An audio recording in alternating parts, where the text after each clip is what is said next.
throwaway account because people know my main. I have been engaged to my fiancé Derek for 2 years, and we've been together for 4 years total. During this time, I've essentially become the primary maternal figure to his teenage daughter Maddie, and I'm at my absolute breaking point after what happened this weekend. Some background. We live in a tiny rural town about 3 hours from the nearest actual city. There's zero public transportation. Derek runs the family lumber business. Maddie's biological mom, Kara, moved to the city after their divorce 6 years ago and barely visits. She calls Maddie occasionally and pays the absolute minimum in child support. For the past 4 years, I've done pretty much everything for Maddie.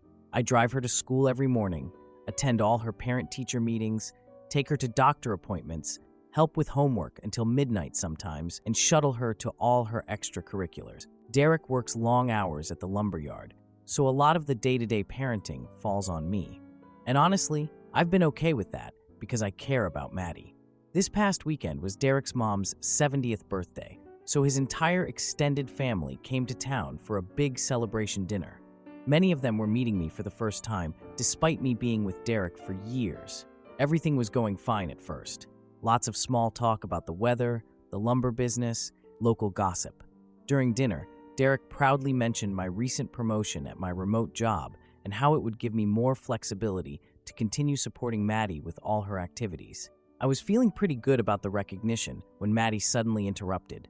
"I don't need her help," Maddie announced to the entire table. "She's just another gold digger with a working uterus." That's what Mom says. The entire table went silent. After 4 years of 5 a.m. wake-ups to make Maddie's lunch, staying up until midnight helping with algebra homework, I barely understand myself, driving literal thousands of miles for her activities and being there for every emotional meltdown while her actual mother lives hours away by choice. This is what I get. I took a deep breath and said, "I'm not your mom, Maddie, but I am the one responsible for driving you to school, making your doctor appointments, and taking you to volleyball practice 3 times a week while your mother lives 3 hours away." Derek immediately tensed up beside me and said, "You need to apologize for speaking to her that way. She's just repeating what she hears and doesn't understand what she's saying." I couldn't believe what I was hearing. I've been disrespected for 4 years while handling all the parental responsibilities that neither biological parent fully manages, and I'm the one who needs to apologize. I refused, which only made things more awkward. Derek's mom suggested we take this conversation elsewhere, while his sister leaned over and whispered that she understood my frustration. But the damage was done.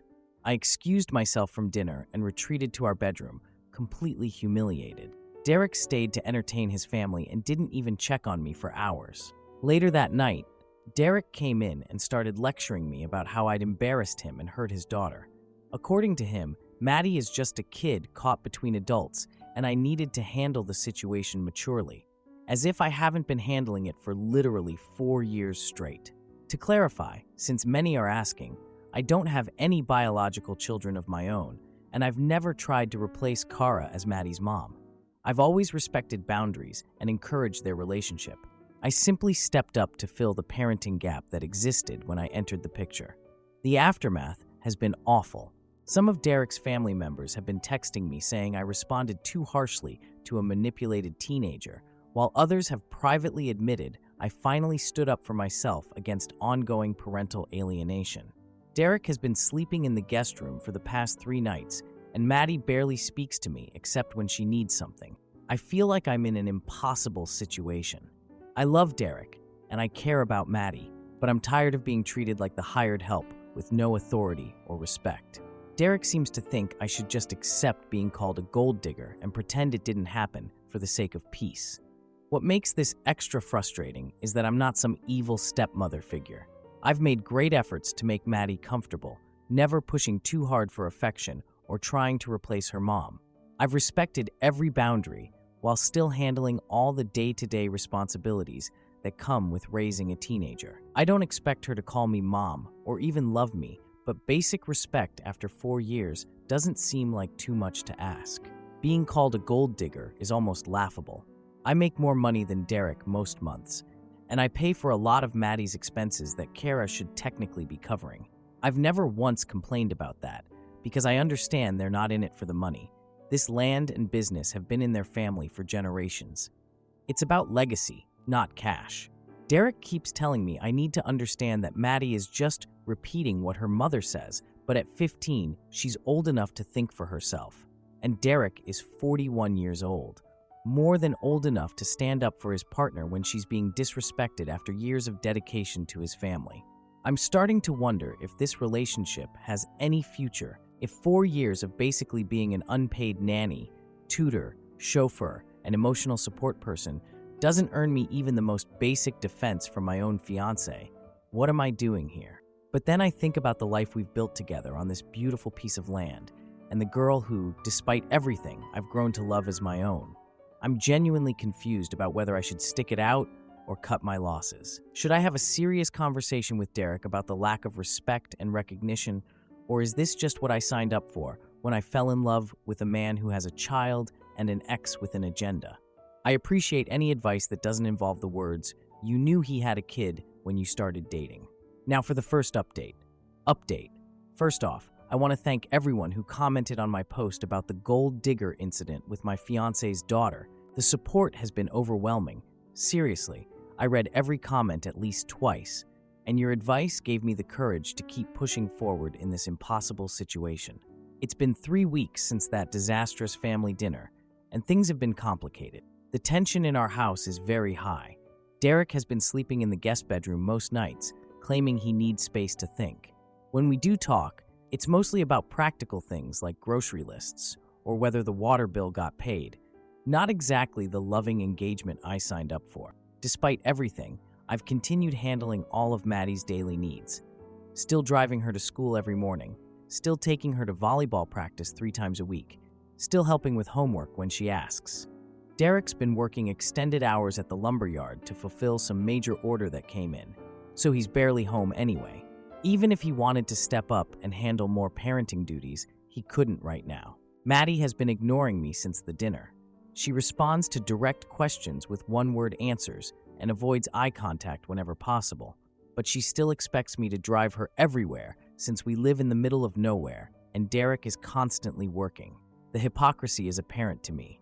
She barely acknowledges me until she needs help with her trigonometry homework or wants a ride to her friend's house. I had a long phone call with Derek's sister last week. She's been amazing through all of this. Apparently, she had a similar experience with Kara when she used to babysit Maddie as a young child.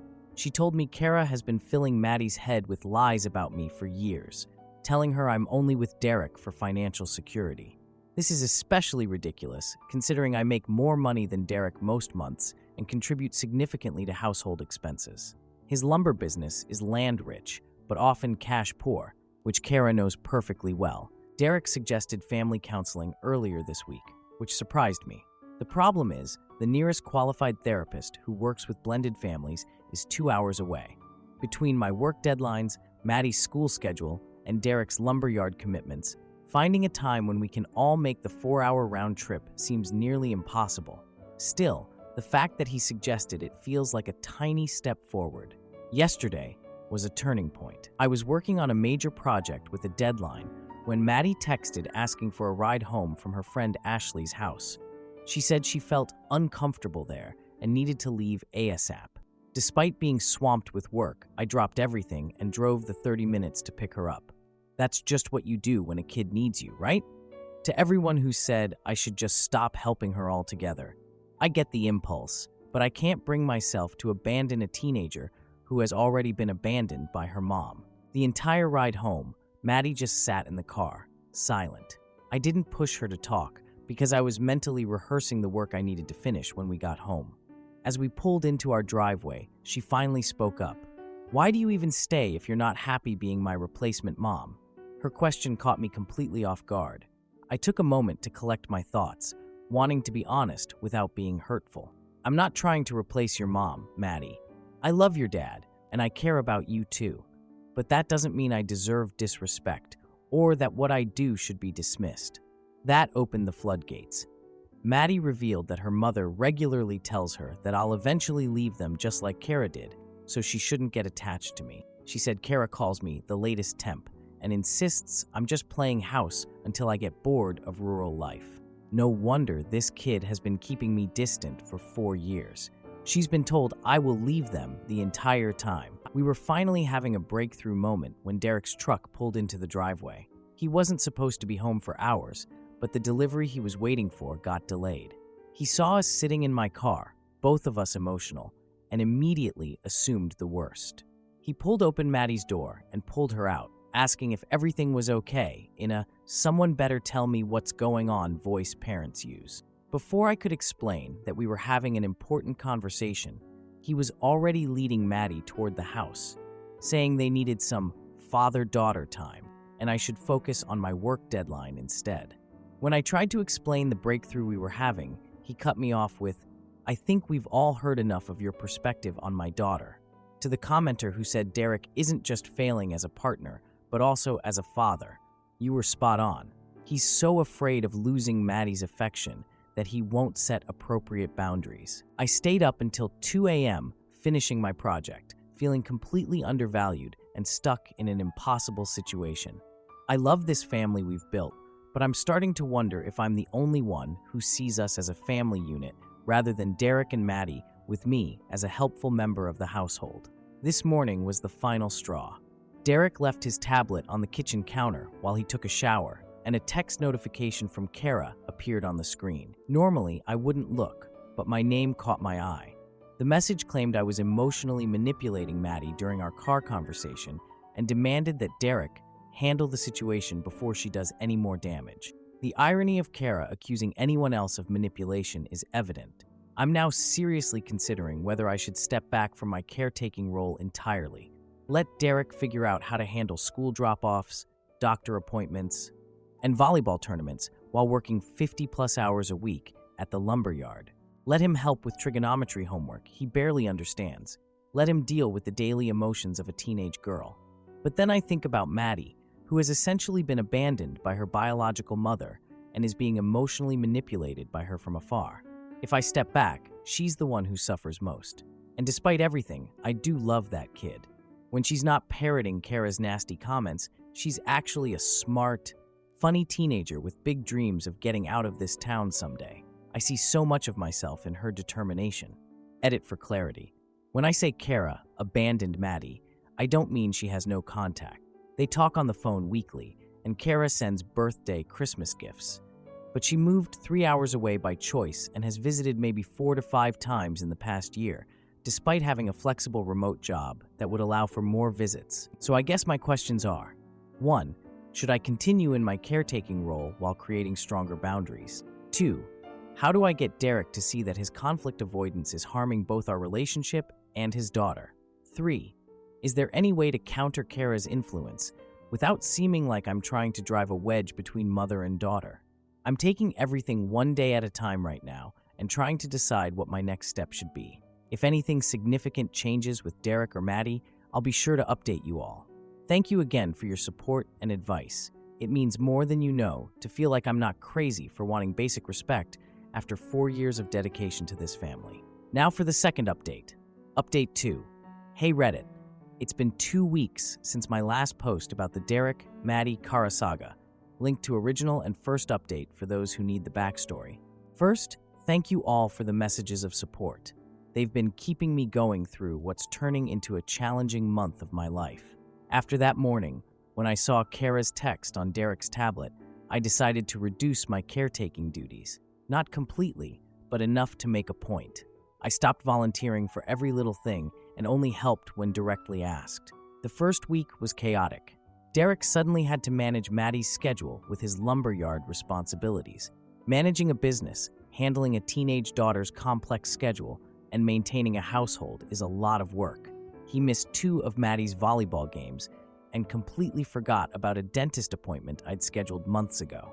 Meanwhile, his lumber business has been facing some serious issues. Their main supplier increased prices by nearly 30% due to supply chain problems, and Derek can't pass all those costs to his customers without losing business. So he's been working even longer hours trying to keep things afloat while suddenly having to handle more parenting duties. I had a long phone call with Derek's sister last weekend. She's been my support through all this. She revealed that Kara has been dealing with health issues that she's kept private, nothing life-threatening, but enough to maybe explain some of her absence. Maddie's grades have started slipping. I noticed her last math test on the kitchen counter with a big red D+ at the top. That's the subject I usually help her with the most. She left it there, where I'd see it, which felt like a silent cry for help. Her English teacher also emailed Derek about a missed assignment, which he didn't even open until 3 days later. And the final straw was when she completely missed a PSAT prep session because Derek forgot to drive her. 4 years of my consistent support, and it only took 2 weeks of my partial absence for things to start falling apart. Yesterday, Derek finally approached me while I was working at the kitchen table. He looked exhausted, with dark circles under his eyes and his shirt wrinkled. For the first time, he admitted he hasn't handled the situation well. Not a full apology, but he acknowledged that he didn't realize how much I was doing for both of them until I stopped. He asked if I could please start helping with Maddie again, especially with her schoolwork and driving her to activities. I told him I would think about it. This afternoon, everything went nuclear. I was working from home when there was a knock at the door. I opened it, expecting maybe a package delivery, and found myself face to face with Kara. In the 4 years I've been with Derek, she has visited exactly 3 times. Yet there she was, standing on our porch in designer jeans and a blouse. "We need to talk," she said, walking past me into the house. Derek wasn't home. He was at a lumber supplier, 2 counties over, trying to negotiate better prices. So it was just me dealing with Kara. She immediately started critiquing everything. The living room furniture arrangement, the kitchen backsplash Derek and I installed last summer, even the family photos on the wall. After about 10 minutes of this house tour, I finally asked her directly why she was here. That's when she revealed she'd been diagnosed with MS last year. It's still in early stages, but that's why she's been keeping physical distance while maintaining phone contact with Maddie. When I asked why she'd been undermining my relationship with Maddie for years, her eyes got teary. She admitted she was jealous that another woman was raising her daughter and seeing all the daily moments she was missing. She'd been poisoning Maddie against me. Every time she calls me excited about something you helped her with, it feels bad.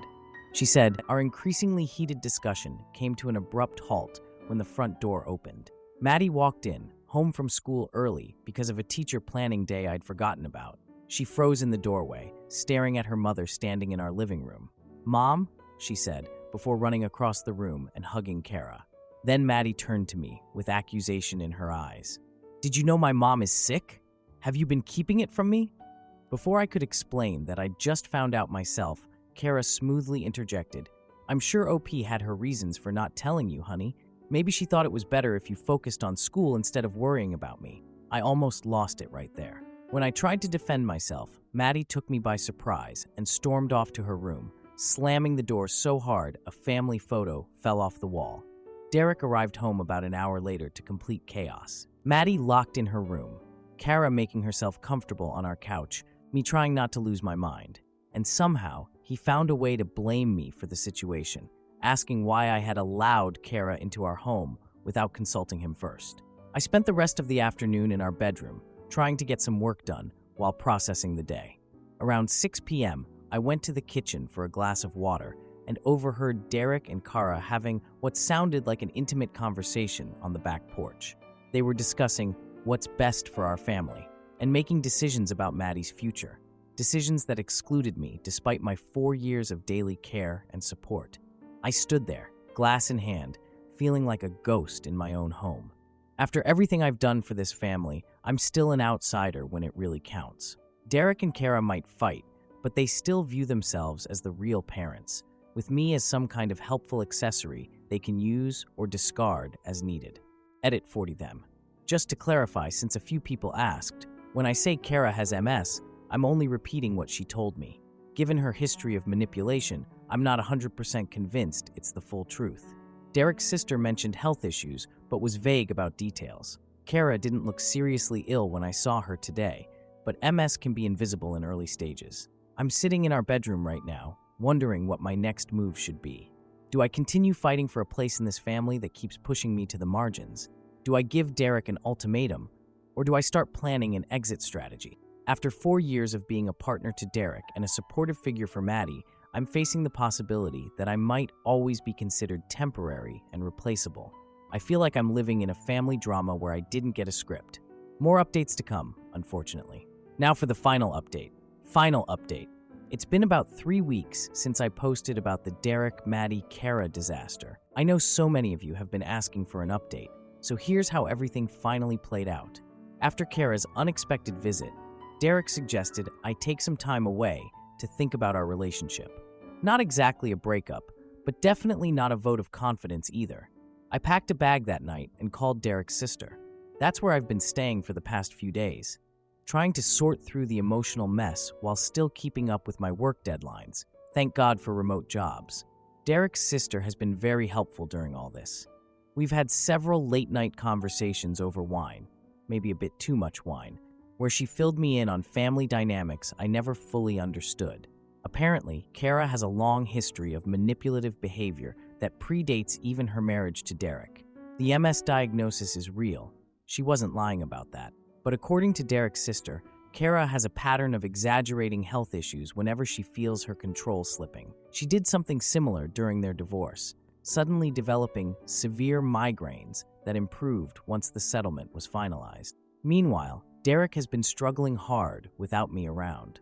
He's called me at least twice a day asking about Maddie's schedule, where I put the extra house keys, which teach her to email about her history project, and a lot of other things I typically handled. The lumberyard had another supplier issue that's kept him working 12-hour days, and he forgot to stock groceries until Maddie texted him that they were eating cereal for dinner for the 3rd night in a row.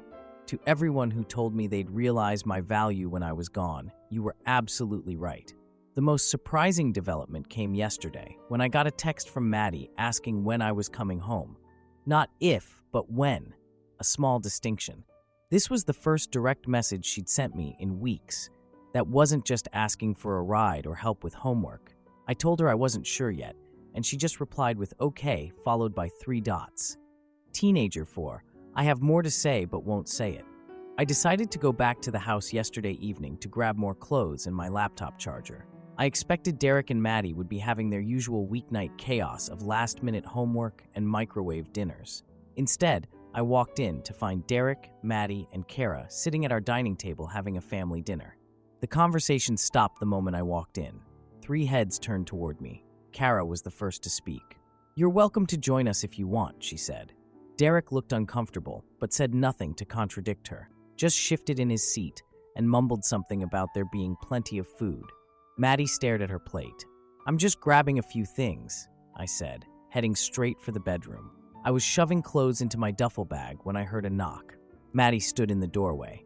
"Are you really leaving?" she asked. That one question nearly broke me. I sat down on the bed and tried to find words that a teenager could understand.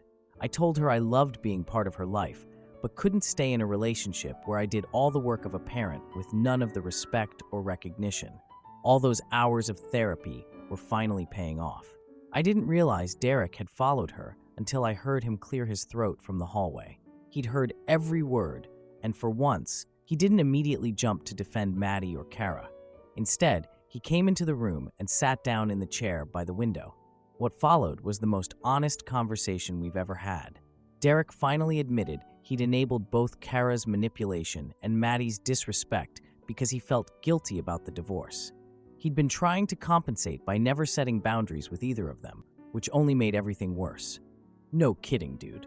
Only took 4 years to figure that out. Of course, Kara chose that moment to interrupt, coming to check on Maddie. She made comments about how this wasn't an appropriate conversation to have in front of a child. Something in me finally snapped. 4 years of swallowed responses and careful diplomacy just evaporated. I went to my home office and returned with a binder I'd started keeping about 6 months ago, after many Reddit comments told me to document everything. Inside was a detailed record of every school event I'd attended while Kara was absent, every doctor's appointment I'd taken Maddie to, copies of emails with her teachers, screenshots of unanswered texts to Kara about important decisions, receipts for clothes and school supplies I'd purchased, and calendar entries showing the daily support I provided. I placed it on the bed between us and said, "This is what being a parent looks like. Not showing up for dinner, when it's convenient. She tried to argue that her health issues were the reason for her absence, but the binder showed her pattern of disengagement predated her diagnosis by years. When she realized she couldn't manipulate the situation, she switched tactics and started crying, saying I was trying to erase her as Maddie's mother. That's when Derek surprised me. He stood up and told Kara firmly that while she would always be Maddie's mother, she needed to respect my place in their family if she wanted a harmonious co-parenting relationship. He acknowledged that I had been the consistent parental figure in Maddie's day-to-day life, handling everything, while Kara maintained the title of mom without the daily responsibilities. Maddie had been silent through most of this, but suddenly spoke up. Is that why you always say bad things about OP? Because you feel guilty for not being here? The room went quiet. Kara had no response. For maybe the first time in her life, we spent about 2 more hours talking, with actual listening happening on all sides. By the end, we'd established some basic boundaries. Kara would remain involved in major decisions about Maddie, but would acknowledge my role instead of undermining it. Derek promised to stop enabling the disrespect and actually partner with me, and Maddie agreed to try seeing the situation from my perspective. I moved back home the next day. Things aren't perfect. That would be ridiculous.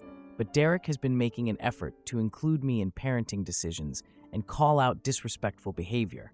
Maddie asked me to help with her math homework last night, voluntarily, not because Derek made her. And Kara has been quiet, though that might just be the shock of finally facing consequences. Derek proposed we restart our wedding plans, which had been on indefinite hold during all this drama. I told him I needed more time to see if these changes stick before committing further. He understood, which itself is progress. To clarify, since many are asking, yes, I'm still planning to adopt Maddie when Derek and I get married. Despite everything, I love that kid, even when she's being a nightmare teenager. And after our recent conversations, I think she's starting to understand that loving her doesn't mean I'm trying to replace her mom. It just means she has one more person in her corner. Edit. Holy crap, this blew up overnight. Thanks for all the awards and support.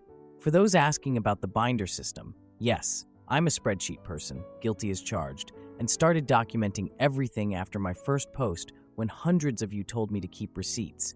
Best advice I ever took. Also, several people have asked if Kara's health issues are legitimate.